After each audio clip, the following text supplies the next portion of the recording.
আসসালামু আলাইকুম রহমতুল্লাহ। তো আলহামদুলিল্লাহ আজকে আবারও একটা খাওয়া সিআরটি টেলিভিশন।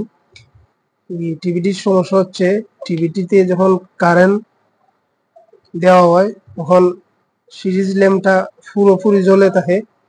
তো এই টিভিটা ঘুরিয়ে নিচ্ছি, টিভিটা আমি খুলে রাখছি, অনেকে লং ভিডিও দেখতে চায় না, অনেকে চায় না যে টিভি তো সবাই খুলতে পারে। তো এটার মূল সমস্যাটা হচ্ছে যে কারেন্টে দিলে পরে শর্ট করে। আর আপনার আমি যেটা দেখলাম যে পাওয়ার সাপ্লাইটা ফুল সিরিজ ল্যাম্পটা জ্বলে থাকে। তো আমি যে এক্সটার্নাল যে লাইনগুলো আছে, কেবল, পাওয়ার কেবল, মাইকের লাইন, এরপরে সেন্সারের লাইন, সবগুলো আমি খুলে নিচ্ছি। 14 ইঞ্চি টিভি, তো আমি সবকিছু খুলে নিয়ে আমি এবার দেখবো এখানে পাওয়ার সাপ্লাইতে কি সমস্যা। মূলত ওই যে বর্ডারটা দেখতে পাচ্ছেন, এই যে বর্ডারটা, এই সাইডটা হলো যে পুরা, এই যে এই সাইডটা আছে এটা হলো পাওয়ার সাপ্লাই, এই সাইডটা হলো এসি আর এই সাইডটা হলো ডিসি। এখানে 110 ভোল্ট আছে, তারপরে 5 ভোল্ট যায়, 33 ভোল্ট যায়, 3.3 ভোল্ট যায়, 25 ভোল্ট যায়, 27 ভোল্ট যায়। তো এটা বিভিন্ন খান থেকে বিভিন্ন ভোল্টেজ এখান থেকে। যেহেতু আমার এই সাইড নিয়ে আজকে কথা বলবো না, আজকে শুধু যেহেতু পাওয়ার সাপ্লাই সেকশন, অনেকেই আমাকে কমেন্ট করে বলেন যে ভাই পাওয়ার সাপ্লাই পুরোপুরি ভাবে ঠিক করা যায় কিনা। ঠিক করা যায়, আবার কেলিও লাগানো যায়। তো আজকে কমেন্টের উপরে ভিত্তি করে আমি আজকের এই ভিডিওটা আপনাদের সামনে উপহার দিব। তো চলুন বিস্তারিত শুরু করি। তো বন্ধুরা, আমি মিটারের কাঁটাটা যে X1 এ রাখলাম, X1 এ রাখিয়া আমি এখানে একটা টেন্ডিস্টার লাগানো আছে, এটা আগে মাপ দিব যে শর্ট নি। তো দেখতে পাচ্ছেন আমার এই জায়গাতে আমি কিন্তু বেশি মাপামাপি করি না, যেহেতু আমার এটার ব্যাপারে অভিজ্ঞতা আছে, আমার বেশি মাপ যুগের কোনো প্রয়োজন নাই, আর বেশি মাপ যুগ আমার দরকার নেই। তো আবার আরেকটা জিনিস,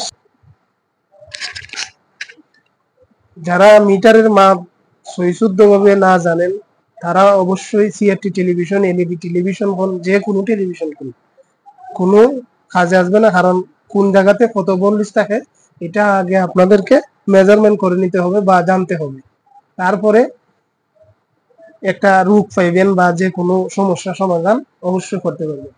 তো আমার ভিডিওটা ভালো যদি লাগে অবশ্যই চ্যানেলটারে সাবস্ক্রাইব করে দিবেন আর আমার পাশে থাকবেন। তো চলুন, আমি যেহেতু এই জায়গাতে ট্রানজিস্টরটা শর্ট পাইছি, তো আমি এই জায়গাতে এই যে এখানে আপনার একটা ক্যাপাসিটার আছে, এখানে 300 ভোল্টের আশেপাশে থাকবে। এই জায়গাতে আমি প্রত্যেক ভিডিওতেই বলে থাকি 300 ভোল্টের আশেপাশে থাকবে।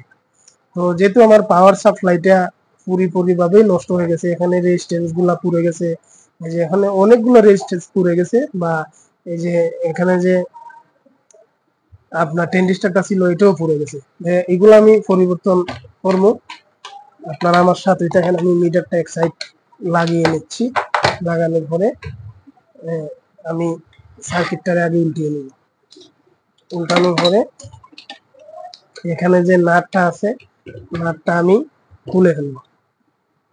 যেহেতু আমি টেন্ডিস্টারটা খুলে নিব, আমার নাটের কোনো প্রয়োজন নেই।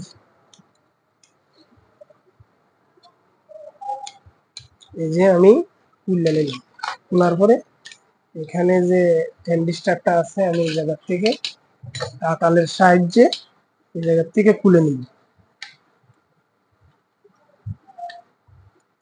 যে এই জায়গা থেকে আমি সম্পূর্ণভাবে খুলে নিতেছি। তো এই জায়গা থেকে খুলে নেওয়ার এই জিনিসটাও খুলে নিলাম। দেন এখানে একটা ডায়েট আছে, এই ডায়েটটাও খুলে নিলাম। এই যে দেখতে পাচ্ছেন তাতালের সামনে যে এখানে একটা ডায়েট আছে, ডায়েটটাও খুলে নিলাম। এই ডায়েটটা খুলে নেওয়ার পরে যে আমি এটা এক পাশ দিয়ে রাখতে দিই, সম্পূর্ণভাবে খুলে নিলাম। এগুলা খুললে তারপরে আপনারা এই জায়গাতে কেলিটা ব্যবহার করবেন, অনেক দিন যাইব আর কোনো ধরনের কোনো সমস্যা হইতো না।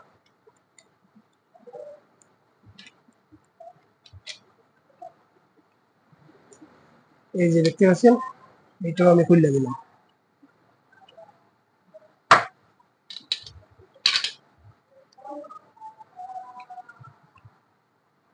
দেন সুন্দর করে এই জায়গাটাকে পরিষ্কার করে নেবেন যাতে কোনো ধরনের কোনো সমস্যা না হয়।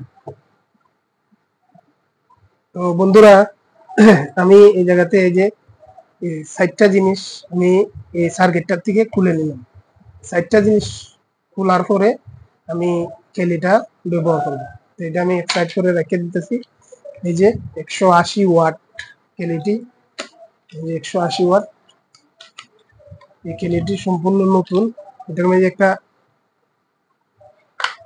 হিটসিং পেপার আছে, এটা অবশ্যই এটা হলো ম্যানুয়ালি একটা ডায়াগ্রাম আর কি, কিভাবে ব্যবহার করবে বা কি তা আসলে বিষয় এটার মধ্যে বিস্তারিত দেওয়া আছে।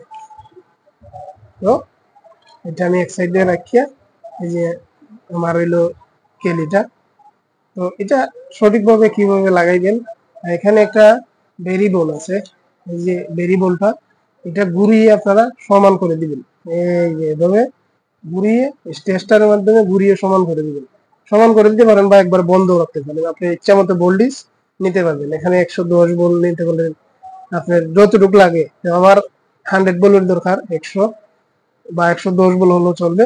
তো আমার এই ভোল্টটা হলেই হবে। তো এখানে 3টা তার দেখতে পাচ্ছেন, এই যে 3টা তার, একটা খালা, একটা লাল, একটা হলো নীল। তো আমি কিটা করবো, নীলটা আমার কোনো প্রয়োজন নেই, আমি নীলটা আমি এখান থেকে কেটে দিই। আমি নীল তারটা কেটে নিই। নীল তারটা কাটার পরে এবার আসেন কোন জায়গাতে লাগাইবেন, যারা নতুন তাদের জন্য। এই যে এখানে ট্রানজিস্টরটা লাগানো ছিল, এখানে মাঝ বরাবর একটা লেগ আছে দেখতে পাচ্ছেন, এই যে মাঝ বরাবর একটা লেগ আছে। এই জায়গাতে আপনারা লাল যে কেটাটা আছে, তারটা আছে, এটা কানেক্ট করে দিবেন। লাল লাল যে ওয়্যারটা আছে আমি এই জায়গাতে লাগাই দিব। আমি লাল ওয়্যারটা এই জায়গাতে লাগাই দিলাম। এবার আসেন খালাটা, একটা রয়েছে খালা, খালাটা এই যে আপনারা ক্যাপাসিটারের যে এই যে ডাইরেক্ট যে ক্যাপাসিটারের মাইনাস আছে, ডাইরেক্ট ক্যাপাসিটারের মাইনাসও মারতে পারেন, আবালা এই যে এখানে বডি আছে, বডির মেঝেও মারতে পারেন। যে কোনো জায়গার মধ্যে বডি যে জায়গাটা আছে এই সাইডের ভিতরে, যে কোনো জায়গার এই যে এই সাইডের ভিতরে যে কোনো জায়গা মারতে পারবেন। দেখিয়া বডিটা দেখিয়া আপনারা লাগাই দিবেন। তো আমি যেহেতু সবসময় যে কাজটা করি, আমি ক্যাপাসিটারের মাইনাসই সবসময় দিয়ে থাকি। তো আমি সবসময় ক্যাপাসিটারের মাইনাসই এটারে লাগিয়ে দিই। তো দেখতে পারেন শেষ আমার কাজ। এবার আমি যদি বোল্টটা নাফি বা ভোল্টেজটা আমি এখানে মেজারমেন্ট করি, আমি আপনাদেরকে ভোল্টেজটা মাইকটা দেখেছি। অবশ্যই সাবধানতা অবলম্বন করবেন, না হলে কিন্তু একটা অ্যাক্সিডেন্ট ঘটতে পারে। তো আমি আপনাদেরকে মিটার হইলো আমার পাওয়ার যে কেবলটা ছিল এটার এক পাশটা দিক দিয়ে সুইচে গেছিল, তো যার কারণে আমি অন্য একটা কেবল লাগিয়ে নিলাম। তো এবার আসেন আমি ভোল্টেজটা আপনাদেরকে পরিমাপ করে দেখাচ্ছি।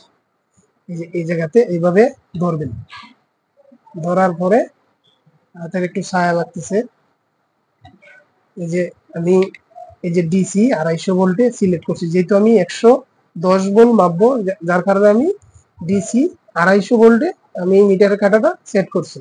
তো এবার দেখতে পাচ্ছেন আমার ভোল্টেজটা কিন্তু পরিপূর্ণভাবে 110 ভোল্ট কিন্তু এসে গেছে। এই যে দেখতে পাচ্ছি, আলহামদুলিল্লাহ আমার টিভিটাও রান হয়ে গেছে হয়তো। এই যে দেখতে পাচ্ছেন গ্রাফিক্স চলে আসছে। তো মূলত কাজগুলা এইভাবেই করবেন বা এইভাবেই আপনাদেরকে শিখানোর জন্য আমি ভিডিওগুলা করি। আর এই যে আমি রেজিস্ট্যান্সটার কথা বলেছিলাম, এই যে রেজিস্ট্যান্সটা আমার হাতে আছে। এবার আমি এই জায়গাতে একটা জাম্পার করে উফরি দিয়ে লাগাইয়া আপনাদেরকে আমি একটা ধারণা দিব যে এটা অবশ্যই খোলা রাখার কারণ হলো যদি ফ্লাইট একটা শর্ট হয় তার কারণে কেলিটা নষ্ট হয়ে যেতে পারে। এবার যেহেতু আমার ভোল্টেজটা একুরেট, আমি ভেরিয়েবলটা ঘুরাইয়া একুরেট করে নিয়েছি, এই জন্য আমি এখানে রেজিস্ট্যান্সটা লাগিয়ে দিব। লাগানো এটার কিন্তু আবার উল্টা বাইল নাই, আপনি যে পাশ দিয়ে লাগাতে পারেন এই পাশ দিয়ে কোনো সমস্যা নেই, এইভাবে লাগিয়ে নিন।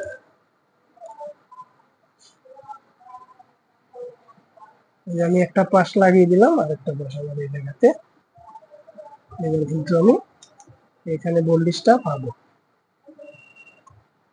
পরবর্তীতে আপনার কাজের সুবিধার্থে আপনি উল্টিয়ে নেবেন, তাতে কোনো সমস্যা নেই।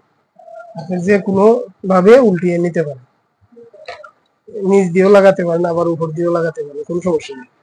এটা আপনার কাজের সুবিধার্থে, এতে কোনো সমস্যা নেই। এবার আমি কিটা করবো, এই যে মিটারের এক প্রান্তটা আমি বডিতে দিয়ে দিব, যে কোনো এক জায়গায়, যাতে আমার ধরা না লাগে। আমি একটা পাশ দিয়ে ধরলেই হবে। এই জায়গাতে আমি দইরে আবার লাইনটা এই জায়গাতে,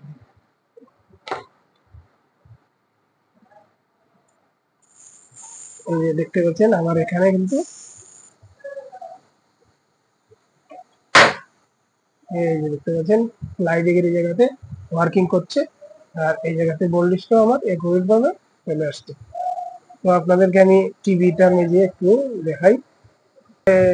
ফ্লাইব্যাগে যে শব্দ করছে দেখতে পাচ্ছেন, এই যে ফ্লাইব্যাগে শব্দ করছে। তো এভাবে কাজটা করবেন। সবাই ভালো থাকবেন। আসসালামু আলাইকুম।